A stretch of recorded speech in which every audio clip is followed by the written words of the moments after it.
Bismillahirrahmanirrahim. Assalamualaikum warahmatullahi wabarakatuh.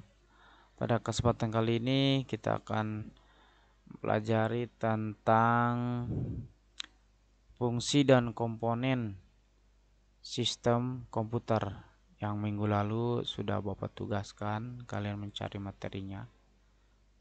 Pada kesempatan kali ini Bapak akan menjelaskan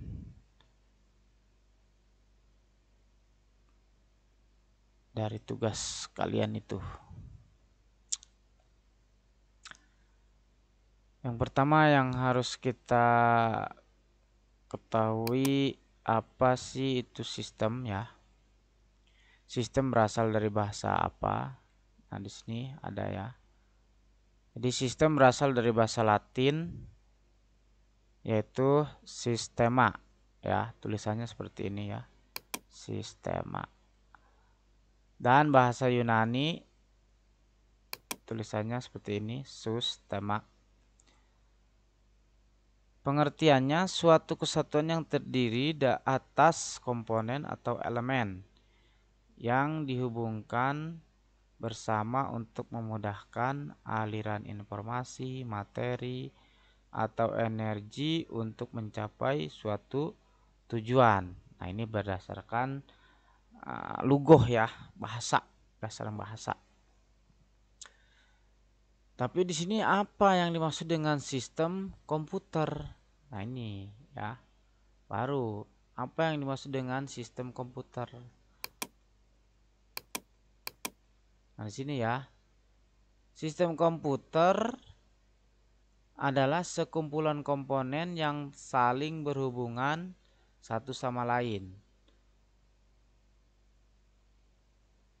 Artinya memungkinkan komponen-komponen tersebut saling berinteraksi satu sama lain untuk melakukan tugas yang telah diinstruksikan oleh pengguna atau user atau brainware. Nah, maka secara umum komponen pada sistem komputer dibagi menjadi 3 ya. Jadi kalau misalkan tidak ada salah satunya, maka sistem komputernya tidak akan jalan. Di sini ada hardware, software, dan brainware. 3 kesatuan ini harus ada dalam sistem komputer. Ya. Sistem komputer akan jalan kalau ada 3 ini. Ya, 3 ini. Ada hardware, ada software, ada brainware. Misal, kalian punya hardware tapi tidak ada software, berarti tidak akan jalan. Punya laptop atau komputer di rumah tapi nggak ada isinya, nggak ada softwarenya, kira-kira bisa jalan tidak itu komputer? Otomatis tidak akan jalan. Atau kalian punya software, nggak punya laptop, nggak punya komputer, otomatis sama, tidak akan jalan juga. Atau misalkan kalian sebenarnya punya laptop, komputer, software yang juga ada di dalam, tapi kalian tidak bisa menggunakannya, berarti tidak ada brainware-nya, maka tidak akan jalan sistem komputer tersebut ya. Artinya seperti pajangan saja gitu, tidak ada yang mengoperasikannya.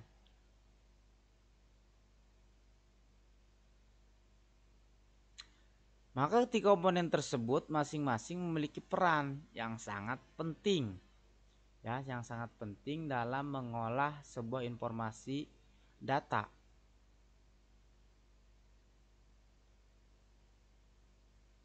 Jadi ketiga itu dituntut harus saling bekerja sama, beriringan, dan apabila salah satu dari komponen tersebut hilang atau tidak ada atau tidak bekerja, maka sistem komputer tidak akan mampu bekerja sebagaimana mestinya.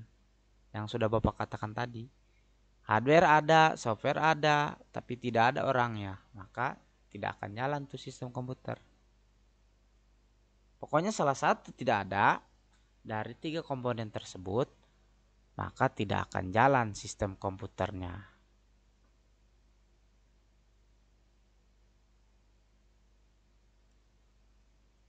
Di sini ada contoh. Sebuah komputer tidak akan bekerja tanpa adanya instruksi dari pengguna atau brainware. Begitu juga dengan sebuah software tidak akan berarti apa-apa tanpa adanya sebuah hardware.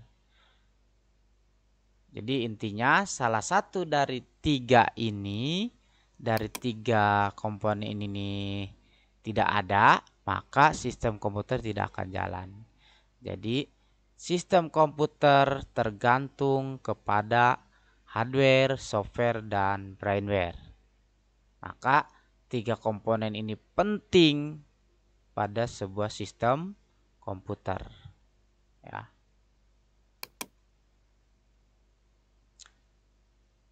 Karena waktunya sedikit, Bapak persingkat saja.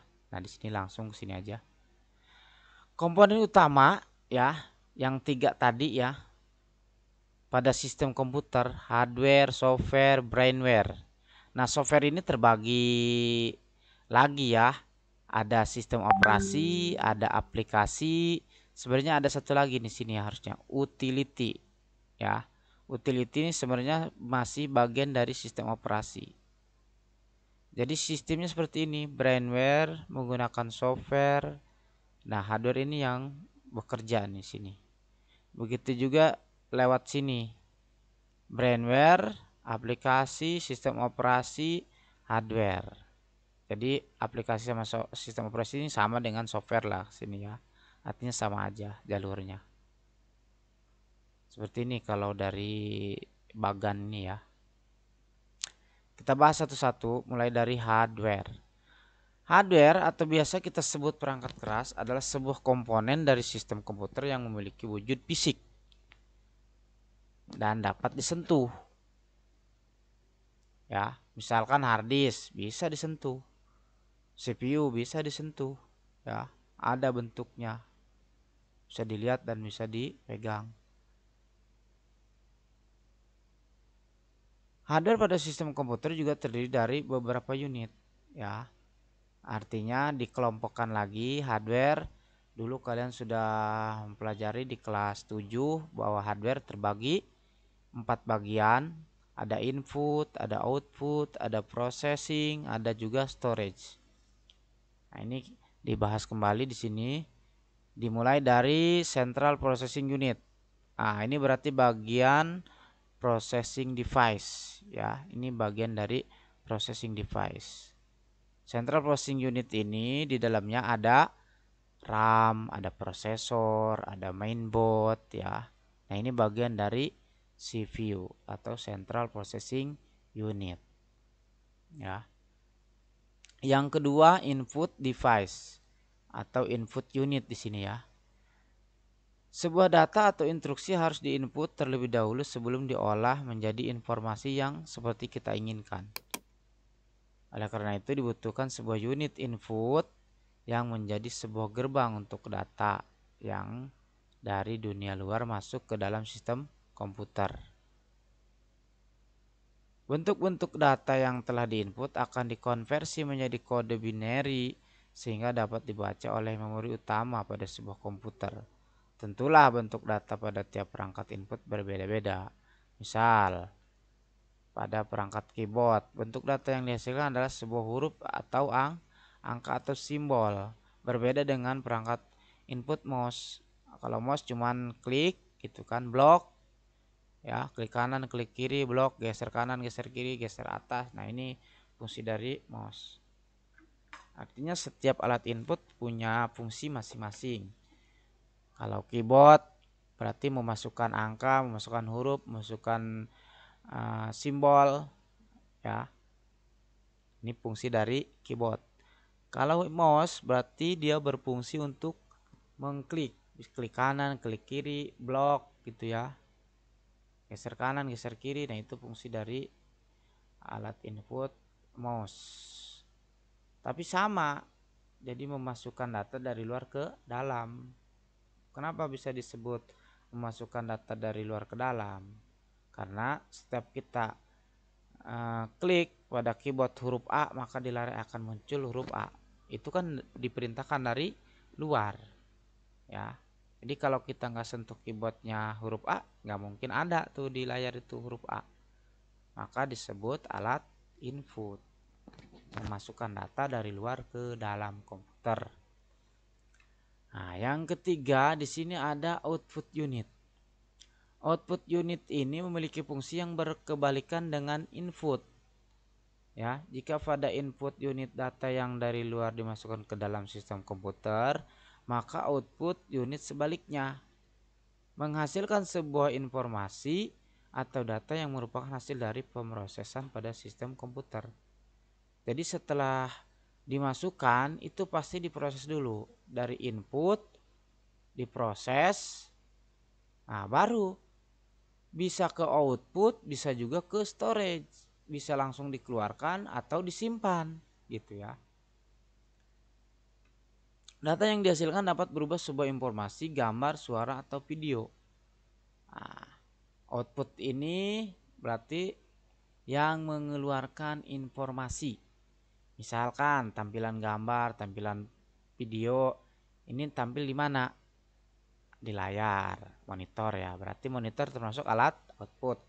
Atau di proyektor infocus. Nah, berarti infocus juga termasuk alat output. Suara di mana munculnya? Munculnya suara itu di speaker. Berarti speaker termasuk alat output. Berbeda dengan mic. Kalau mic itu bukan alat output tapi alat input. Karena dia mampu merekam ya suara yang dari luar ke dalam.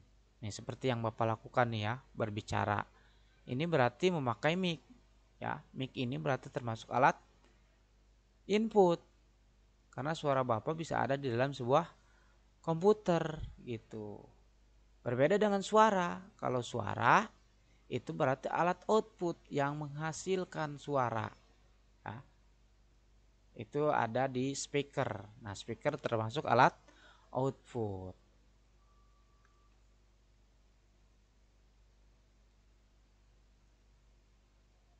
Printer termasuk pada output karena bisa mencetak surat gitu ya, ngeprint surat, ngeprint gambar gitu ya. Itu berarti termasuk alat output.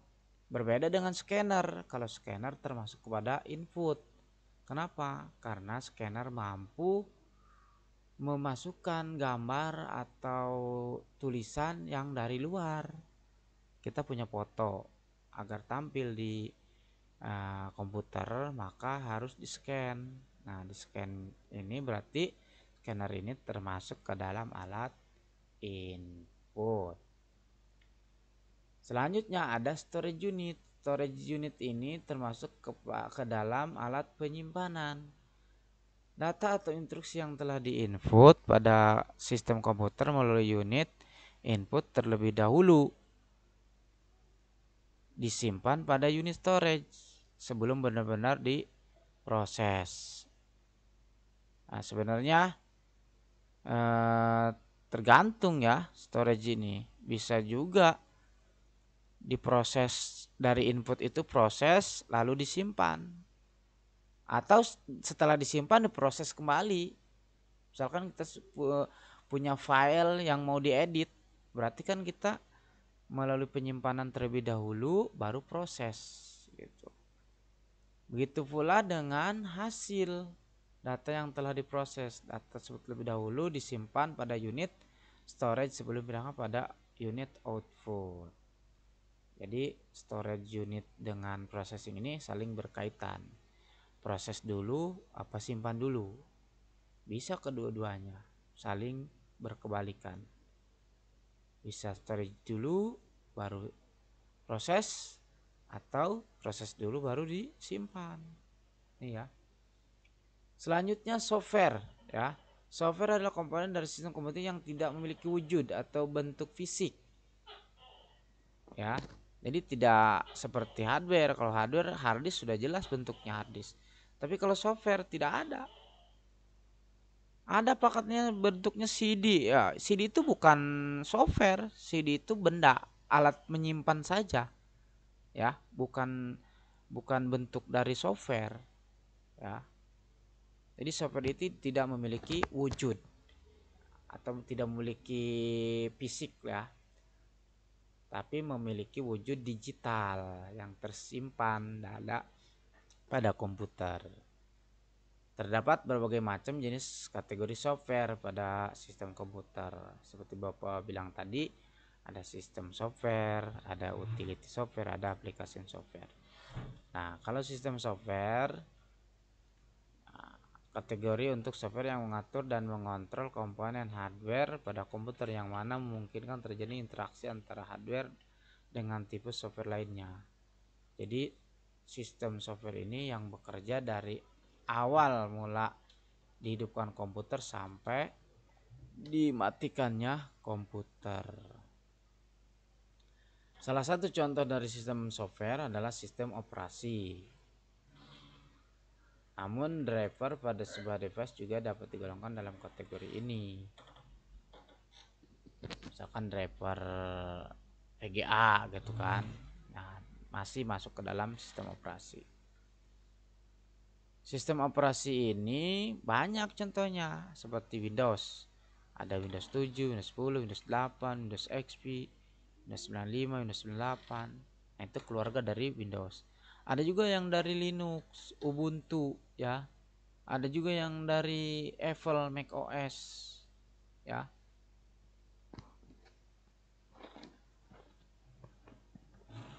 Itu bagian dari sistem operasi.